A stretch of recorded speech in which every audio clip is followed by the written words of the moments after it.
Hello everyone, we are here, finally, with the house in Fata Morgana, a Requiem for Innocence.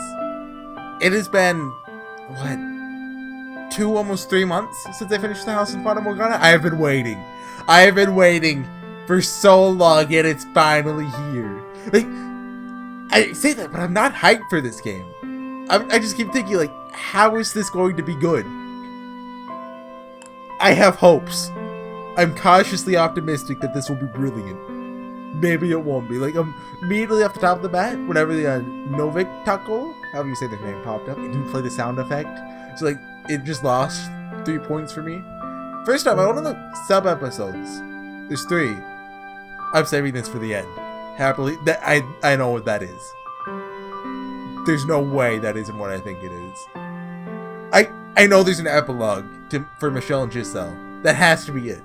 And if I play that now, I'm just going to lose all inspiration to play the rest of the game. Gift. Finally lets me view CGs, stuff like that, backstage, standing stuff. I am curious. Acento Dali. I don't know what that means. Could mean anything. But Tales wasted away in obscurity. I don't know what that is either. Maybe it's Javi's perspective. We finally see the true protagonist. maybe.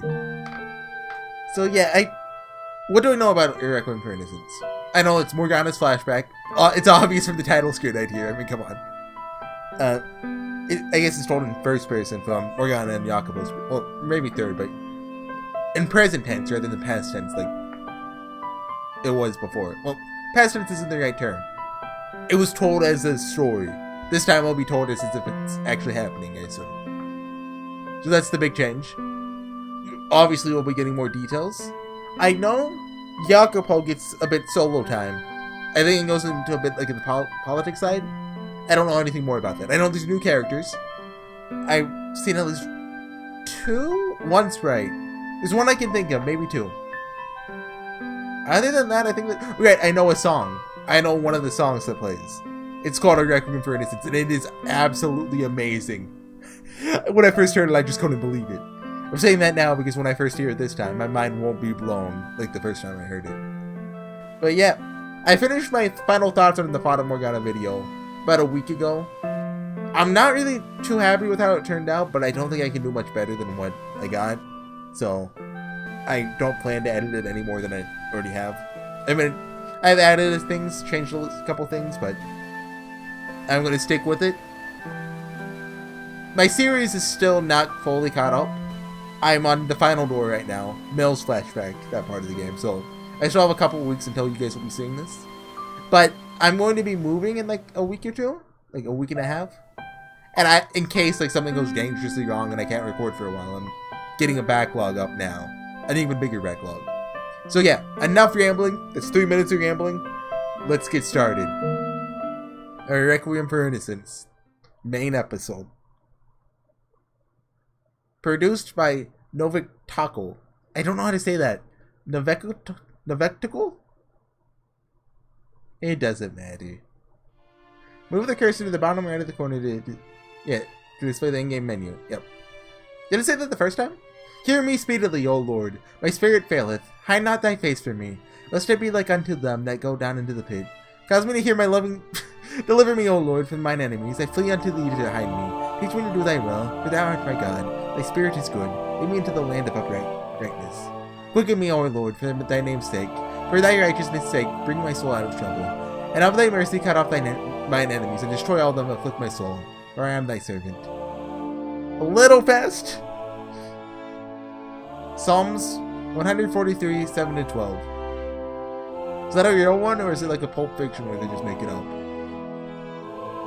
I assume that's Morgana. It has to be Morgana talking. Barnier, that's the name of the Lord, right? I assume this is the old Lord. Cheers! The saints' blood and good fortune to all. This is the old Lord. Voices. So many voices. Laughing. Was this 10th such party? The 20th? Was this the 10th? I no longer had any idea. The Lord's guests merrily drank of my blood. My father had not blessed me with his miracle. so wealthy nobles could fill their goblets with it. My blood was for the poor, for the infirm and the destitute? Is that how you said that? Why am I here? Why am I not doing my father's work? With each passing moment, my body grew colder and colder, with a mad, fiery fervor spread among the partygoers. Father, it hurts. My soul hurt far more than my body. Felt like it cracked in a dozen places, about to shatter. Again and again, I told myself it was just a trial. Oh, right. Hold on. I realize a mistake I've made now. Usually the volumes are around like 45. Is that good? You good, guys? I can't. Right, usually I test the audio out, but I just wanted to go straight into it. Like, I just got the game now. So, well, before I had it like 30, 35. So, I'll do 40. And do that to 55. Nice round number. Could do 50, but you know. I've told myself it was just a trial, and God was simply testing me, but I didn't think I could bear it much longer. A horrible black miasma. Oh. You said that miasma, right? I remember looking up how to say it, and I want to say I was right. Or I was extremely wrong. One of those. Spilled from the wounds of my flesh, filling the room. It's probably an illusion. It's only I could see. The miasma soon began consuming my spirit. That was just a glitch, of course. All my life I spent telling myself to be pure, just, righteous, and all of that was corroding away, ripping me asunder. Father, O Lord, of thy mercy, cut off mine enemies, and destroy all them that afflict my soul. For I am thy servant. I am thy servant. Please, O Father, deliver unto these sinners thy holy judgment. Cast them down into the depths of hell. For the sins they would commit against thy faithful servant, disguised as a prayer, I curse them. For the first time in my life, I wished someone ill. I did what a saint, what the daughter of God, must never do. And in that moment, I committed a sin greater than anyone else in that room.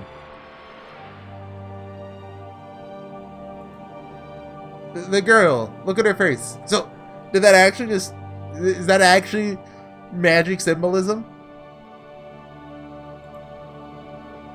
The beginning of panic voices rising up around the hall. I kind of talked about this in my final thoughts video. How I thought that the curing Morgana's face, and did he give her an arm? I don't think he gave her an arm back too. No. It was still the skeleton hand. Was unnecessary. But is this actually just going to be magic symbolism? Like, or literal, whatever. You get what I mean. You're going to hear panic voices rising up around the hall. However, I was completely oblivious to the cause of the unrest. In fact, or you could just assume that since Morgana's narrating, she never noticed her face was like this until now. But still. In fact, I assume that perhaps God had heard my wish and struck down some of the partygoers. The Lord marched over to where I sat in chains, grabbing me by my hair and yanking my head up. In his other hand, he held a sword. A disgusted grimace was carved onto his face, so he was looking down at the filthiest thing in the world. You're a danged witch wearing a saint's skin. Oh, scene revolt. Oh, new background. Jacobo, new sprite too. This is worse than I expected. The stench of rotting flesh hung in the air. Oh, I assume he's narrating since we're the turquoise now. Corpses were strewn around the room in varying states of decay. Blood pooled on the floor, black and thick as mud. An eyeball hung loose from one body, half decomposed, and about as much a liquid as it was a solid. On many, white bone was visible through patches of flesh that had rotted away entirely. Some had been worked to death. Others died of any number of diseases. And they were the lucky ones. Several bodies bore stab wounds from head to toe. Others looked like someone had tried to rip them in two. Some had been burned until their entire bodies shriveled. Some were covered in blisters. There's no shortage of people who had obviously been tortured. The little man on the other end of the torture, the Lord Barnier, thought of it as more of a leisure activity. The Lord is spoken of in whispers as the second coming of the great tyrant of old. Though it wasn't until I stuck into his manner and saw it for myself that I truly understood how accurate that was. Is he narrating in past tense now, or is this he did this earlier? He was a danged, pardon my French, psychopath. I apologize that I couldn't make it in time to save you all too. He's looking straight at us. Hardly a religious man, but for you, I think I can spare a prayer. Rest in peace. What is the song? I've heard, what, 3 songs so far? They've already nailed it. I know there's not too many songs. I've seen the playlist because I wanted to listen to Requiem for Innocence. And I think there's 16. It's in the 10s. 16, 19, somewhere around there. So there's not too many new ones. Well, the original one only had like 60 something, didn't it? So like, that's quite a fair amount given this is much shorter. I think it's about the length of 2 doors, give or take. I think I heard something like that. 2 or 3 doors. I want to say I heard that. Not myself today. Though I suppose that shouldn't be a surprise, considering what today is. Wonder if that girl from the other day is among the dead. No, we need to stay focused. Let's go south. I'll be the one joining the pile of bodies. God, starting to get a little nervous. Don't go weak in the knees now, Jacopo. How can I expect to go out into the world if I can't even keep myself together for something as straightforward as this? I can do this. No problem. And the desktop audio is a bit high. Oh, looking on OBS. You can turn that to 35 and that sound effect was way louder than it should be, so just make that even. Let's start ourselves a revolt. It all began a little over 2 weeks earlier. The local lord's iron-fisted duel is destroying the commoners. Hold on, I need to send a text. This was... hold on. Just... okay. Okay, we're good. Sorry. I didn't want to have to cut it. This one doubly for those living in poverty, who are barely scraping by before taxes. Can hardly take 3 steps out in the slums without hearing someone curse the Lord. I have no idea who first proposed the plan. Everything came together so smoothly, so quickly, it's almost a blur. What started as the everyday litany of complaints hurled back and forth between the usual crew of young, indignant men in the pub soon escalated, ballooning into a full-fledged plot to strike back. He treats us like, dog poop? There. Nailed it. We're the ones working his goddamn land. Let's give the guy what's coming. Over the next few days, word of the plot spread through the slums. The number of volunteers grew at an impressive pace. The more people we had on board, the more realistic it all started to become. While the original plan amounted to charging in headlong with whatever weapons we could scrounge together, quickly evolved into a more sensible scheme to infiltrate the Lord's manor and free his slaves. It was no secret that the Lord was purchasing far more slaves than he showed to have any reasonable use for. What we didn't know was what he did with the slaves. The banquets he so loved to throw were actually sick, sadistic torture parties. The best we could do was infer their living conditions were less than ideal from the fact that the Lord was acquiring more. While the plan to free the Lord's slaves was undeniably rooted in a righteous desire, I'd be lying if I said everyone's intentions were so pure.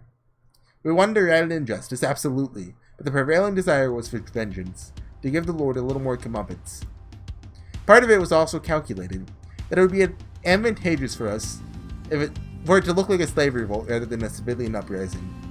If we're struck from the outside, we're liable to bring the Lord's wrath down upon more than just a handful of us involved. But if the blow came from the inside, he couldn't blame us. Secondly, the Lord's mansion sat atop a hill, which meant his soldiers had the advantage of terrain.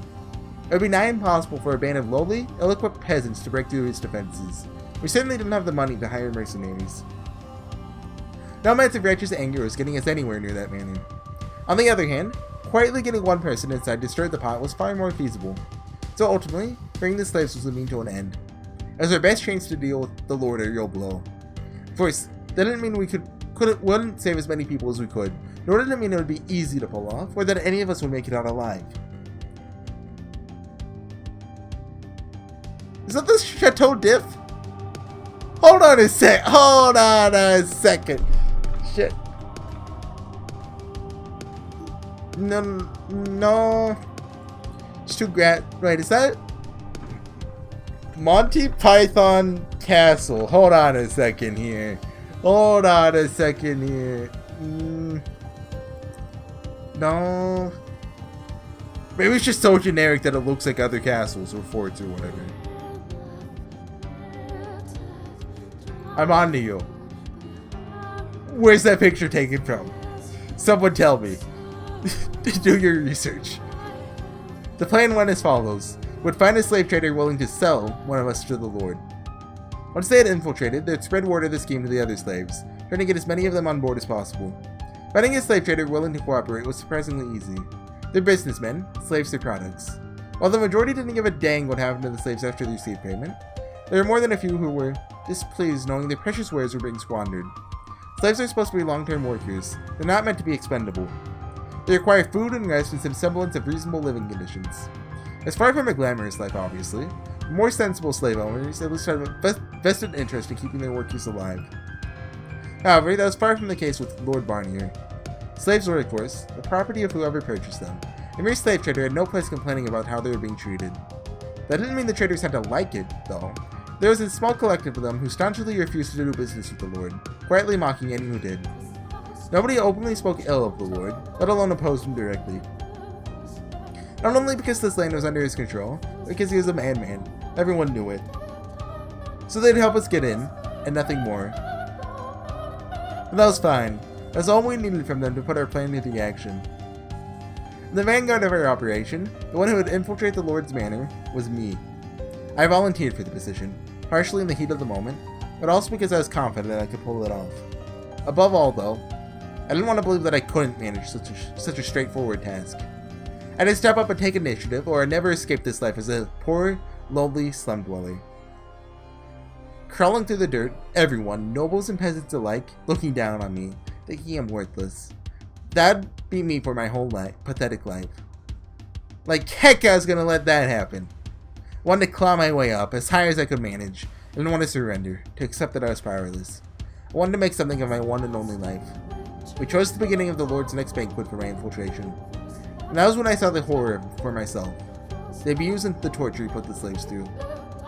It was a god-danged blood banquet, pardon my French. Any mistake, no matter how small, would invite harsh discipline. If Barnier was in a particular foul mood that day, he'd physically beat the wrongdoer. I could talk. He had a particular fondness for activities that drew blood, though. And he would regularly gather together nobles with similar predilections at his manor. Once the banquet had begun, it generally continued for around 2 weeks. The music's loud. Like looking at the desktop audio, usually it's quieter than this. I'm just gonna turn it down to 12.5. Maybe that will help, or maybe not. The first thing I did after infiltrating was spread word of the plan to the other slaves. To be honest, I assumed it would be easy to get them to cooperate. They should have reviled Barnier more than anyone, after all. But I couldn't have been more wrong. Every ounce of willpower had been drained from them. They were malnourished, unrested, and violently oppressed. I could hardly have convinced them to swat at Mosquito. He had them completely under his thumb. Everyone was utterly terrified to fight back against Barnier. They'd just as soon take their own lives. Hardly a day in, the plan already seemed to have hit a wall. Full week I spent trying and failing to convince a single soul to assist in the revolt. I was beginning to fear it might not work after all. "Oh, muscle man! We need to talk. Come with me." As a tall, muscular slave who spent most of his time doing physical labor. Despite the poor conditions, he seemed to be keeping himself in rather good shape. Unlike the other slaves, his eyes weren't filled with fear and resignation, but it wasn't a hope I saw in them either. Rather, they looked like the eyes of a bloodthirsty wolf. This is actually Yukimasa. Before Yukimasa was born the first time in this. And his unkempt, greasy blonde hair only served to amplify the primal impression he gave off. Between that and the faint, cocky smirk visible on his lips, he more resembled the head of a gang of ruffians than a slave. I wasn't sure it was entirely wise to accompany him anywhere. But against my better judgment, with far too little information, I followed the man to the Great Hall.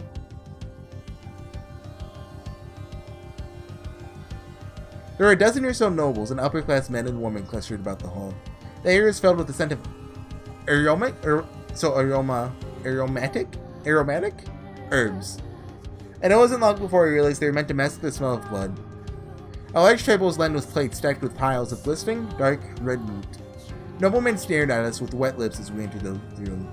The contrast between the nobles' practiced, graceful mannerisms, the grotesque feast of which they were partaking was so bizarre, simply stood there aghast. There's no room for anger to form. The Lord stood on a platform, like a small stage, the far end of the room. Oh. Yeah, you can kind of see him. He kind of has Jacopo hair. A little bit crazy, just a little bit than regular Jacopo. Are you the slave who offered to be the day's entertainment? The buff man nodded, dropping down to one knee. What does he mean by entertainment? Surely you're tired of merely inflicting pain on helpless slaves. What do you have by chance? Are you interested in something a little more exciting? Could he be any more disrespectful? Lord Barnier, it would be best to rid yourself of barbarians such as him. He kind of does have like that barbarian look. Like if he changed his clothes. Well, even the whatever you call this. Like, he still kind of has that look, doesn't he? Like if in a video game he's just generic enemy called barbarian, you would buy it. Anyway, there, give the poor man a break. You can't expect an uneducated slave to be properly versed in the ways of polite society. Now elaborate, slave. Me and him, we duel. Right here, right now. Huh? You seriously think we haven't already pit slaves against each other numerous times by now? If that's all, tell me, are they as vigorous as the two of us? Young and chomping at the bit. Well, if all you want to see is a couple of half-dead slaves limply flailing at each other, then help yourselves. But you're not going to find many here what can give you a fight with some real oomph, you know? Heck, half the slaves here would probably kill over with just a little shove. So I figured you might be up for a little change of pace. Barbarian like me. Whoa, I never agreed to this. Suck it up, you're a slave. Since when do you have the right to agree to anything? You make a compelling argument. How do I say this?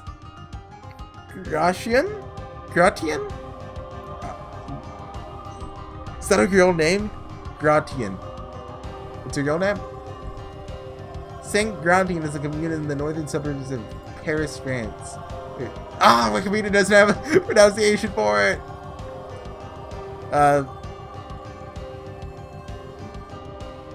You're Gratian. You're making compelling. Okay. My lord knows my name. I'm honored. I only remember because you came very highly recommended. Slave trader said you were descended from a line of warriors that made a name for themselves fighting in the ancient Colosseum. I'd assumed he was exaggerating. But perhaps there's some truth to it after all. Who can say? Couldn't tell you about my ancestors. But what I can tell you is I just love a good duel. Fought in the Colosseum? Descended from gladiators? Supposed to go one-on-one against him? So he's 100% gonna like help us revolt, right? Very well. Guards, bring these two swords, and we'll use those swords to make that clang sound effect. Sir! Stuff. What's he hoping to accomplish? To win Barnier's favor?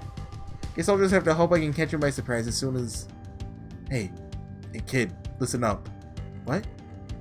Eyes forward. Keep it down. Listen carefully. Don't get any wise ideas, got it? Just go along with it. Everything on the level. What are you scheming? You'll find out soon enough. Somebody can handle a sword anyhow. Two guards approached us, each carrying a long sword. It's heavier than expected, and I felt awkward in my hands. Both of our blades were badly chipped, clearly old and battle-worn. First they want to give new quality weapons to a pair of slaves, but a sword was still a sword.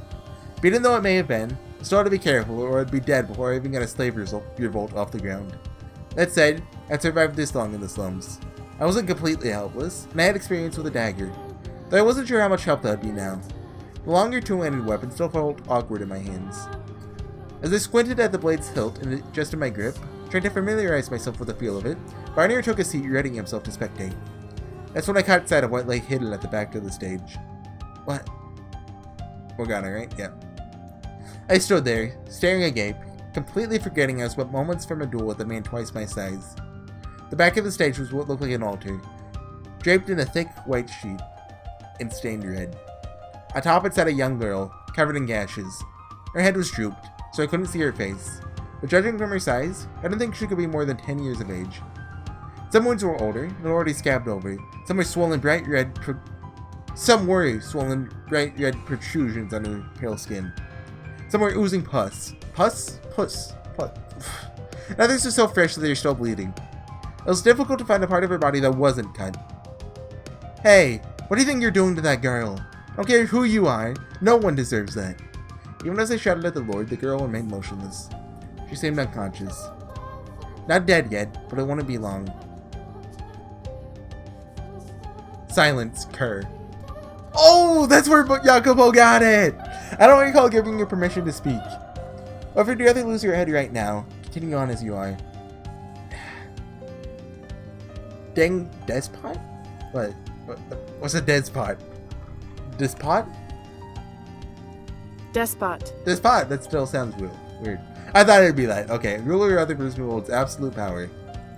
Typically one who does it cruelly or oppressively.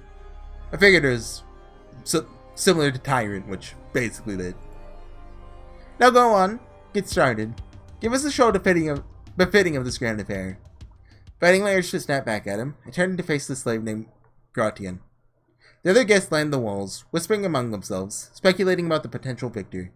The crowd was so overwhelmingly in Gratian's favor, to absolutely no surprise, they didn't even bother taking bets. Try not to get down in one blow, kid. Hold on, what's the point of this? Slowly, Guardian lowered into a crouch. The next second, he leapt at me like a tiger. There's an audible whoosh. Before I even had time to gasp, he was a mere inches away. What choice do I have? Oh, we got fancy graphics now! We got action sequences! I swung my sword up, catching Guardian's blade mid-descent and attempting a parry. There's far more weight in the strike than I had expected.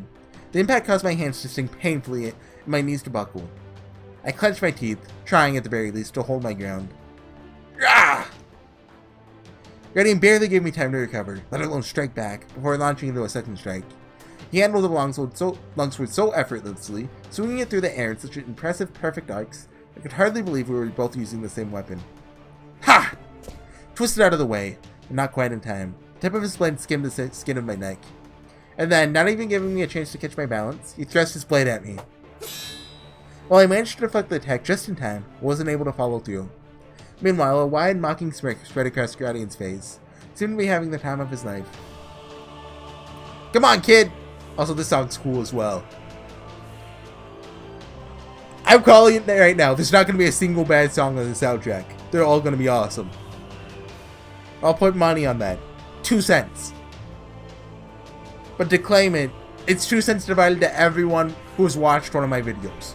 There. And it's rounded down. Per person. You're going to have to do better than that if you want to keep your head. I don't want to be held liable to give someone 2 cents. I rattled off several insults in my head. But unlike him, I couldn't spare the energy to put them into words. Pick it up, boy! Yeah! God dang! So you got, kid? Thought you'd fare a little better. Shut your dang mouth! I was stuck on the defensive. With every strike, he pushed me farther and farther back. I was almost up against the wall. Thought he said this was part of some plan. Was he just trying to get me to let my guard down? Conspiring with the Lord? He must be. Why challenge me to a duel, though? Someone spell word of the plan to him? Come on, come on! Give me your best shot, boy! Yeah! Yes, very funny. You know, dang well I'm barely managing as it is. Gotta at least try. You wanna put our audience to sleep now, do we? Yeah! Even the bones in my forearms are starting to sting. I don't know how much longer I can keep this up. Yeah, let me show you how it's done. God, can't get a dang inch on him. Much more of this and I'll be up against the wall. I'm dead if I don't go on the offensive. That was my last chance. But I've still got breathing room. Hey, big guy, may think you have the advantage, but not for long. Ha, that's rich. Coming from a guy that can't even get one swing in on me, yet talking is a free action, by the way. was all a trick to get your guard down. But saving this one just for you, meathead. Good luck dodging it. With that hulking body of yours. Now that's more like it. Let me have it, kid. Hop backwards a couple paces until my heel is pressed up against the wall. There's no backing down. Not anymore. Breathing heavily, I lifted my blade, pointing at a Gradian. Pointing at his in turn, a cocky grin plastered on his face. And then, I kicked off the ground hard, sending me flying towards him. My sword held down near my waist, his above his head, and then... Oh. Huh? He whiffed, his blade ripping through the air just over my head. Oh. Shut up! Now is not the time! The mere force of the gale created by his swing was so intense, for a brief moment, thought he might have knocked my head clean off my shoulders, but I was still breathing. Despite the exhaustion, my mind was incredibly clear and focused. And it swung up at him. It slid across the floor. Your wreck's wide open. I lurched to my feet, spinning around, swung my sword at his neck with everything I had. Ah! What? By my would-be grand comeback. Can you shut up? Shut up. Shut up. Shut up. Shut up. I'm getting to this. Let me have this. Okay, it was deflected from behind without a bat of the eye. Hardly a wimpy deflect for that matter. My hands felt like they were on fire. A little bit on the dirty side that was, but hey, not half bad, kid. Dang it! Just a little more oomph to that swing and he might have landed it. Too bad, too bad. I don't stand a chance against him head on. He's not one to fall for the same trick twice. I need a new plan. Back against the wall with ya. Son of a... Yeah. What's the matter, kid? That all you got? After all that talk, I was expecting a little more from you. Yeah. He's got me completely under his thumb. Dead if I don't do something, but I can barely lift my arms anymore. It's getting harder to breathe. The vision's going blurry. I can't die yet. Not here, not now, and not to this dang brute. There has to be something. An opening I'm not seeing. Anything. Some way to turn the tables. Huh? Am I imagining it? Or did I react to that quicker than usual? Is he doing what I think he's doing? Patterns are forming in my mind. I've been through this routine so many times now, my body instinctively knew what came next. I parried his strike entirely by reflex. I wasn't so full of myself as to think it was a sign I was gaining the upper hand. As much as I loathed to admit it, he had every imaginable advantage over me. I should have realized what he was doing sooner, but I'd been so focused on keeping my head attached and my sword in my hands that I didn't have the spare mental capacity to see beyond that. He was in complete control. The only reason I was able to keep up with him was because he was letting me. Because he was repeating the same sequence of attacks again and again.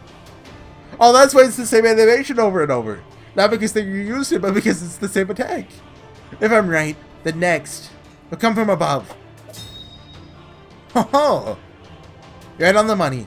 A clang, like the pealing of a bell, echoed through the hall as their blades collided. It was a much cleaner, more satisfying sound than they had made while they were struggling to keep up. I still don't know what he's scheming, but I'm not going to throw away this chance to win back some ground. Spikes flew with each clash of our swords. Guarding smirk grew wider. I could hear murmuring bubble up in the gallery as the tides turned. Cheering, cursing, confused gasps. But before long, the sound seemed to grow distant. It was just me and Gradian, in a bubble of silence. Not even the sound of metal striking metal. My heavy breathing. The stomping of our feet. The distractingly loud pounding of my heart. The blood pumping through my veins. It all whisked away into nothing. Every one of my senses were focused on exactly two things. The image of our swords cutting clear arcs through the air, and Gradian's intent. That's it! Next, overhead! He whispered so quietly that by all rights, you'd never have heard it, but his intentions came through loud and clear. As if being controlled by that voice, I swung my sword down. After about half a dozen such clashes, we locked blades and had a brief shoving match before putting a little distance between each other. Then we went at it again. To the audience, it would have looked like a fierce battle to the death, but it felt more like we were dancing than anything. Well, he was dancing. I was merely following his lead. But if that was his plan, whatever his plan was, I had no choice but to dance to his beat. The only thing improvisation would get me is a sword through the heart. Meanwhile, sticking to the plan, I had nothing to worry about. No reason to fear his sword might go off course. After several more fierce clashes, we got in close again. We were both breathing pretty heavily by that point. I was drenched in sweat. Felt like I'd collapse right then and there if I loosened up for even a second. Guardian tossed a glance off to the side for the briefest of moments. His lips came together, curling up into a smile. Listen up. 3 paces back, then charge. Swing down as hard as you can. Put everything you've got into it. As soon as I signaled my acknowledgement, Guardian parried my sword off to the side. 1, 2, 3 paces back, then I gathered my strength into my legs. I crouched, like I had at the beginning of the duel, visioning myself as a tiger ready to pounce. Then we leapt at each other in perfect sync. What? The harsh sound of metal striking metal, more piercing than anything else up to that point. For a heartbeat, the world went white. Then, the whoosh of something ripping through the air. Oh! He didn't even mean to say Morgana, it just gotta happen. It wasn't for another second or two that I realized what had happened. Breathing heavily, I looked down at the sword in my hands, only to find half of it missing. Guardian's blade appeared to have snapped as well. The gallery began buzzing. Oh, no. Okay, the swords just snapped together. Okay, I thought somehow Jacobo had paced backwards 3 steps in a way that he put himself between Barnier and Morgana. But no. Okay. The gallery began buzzing. Are you alright? How dreadfully dangerous. Heh. A perverse grin spread across Guardian's lips. Now get us really nice swords. Finally understood what he had been scheming. He wanted those swords to break, and he wanted it to look like an accident, hoping that when the shattered blades went flying, a noble or two would be caught in the crossfire. That explained the whole song and dance. Why he had us hitting each other's blades in the same spots again and again. How the heck would he expect that to work? That said, if the fight had gone on much longer, I don't think I would have lasted.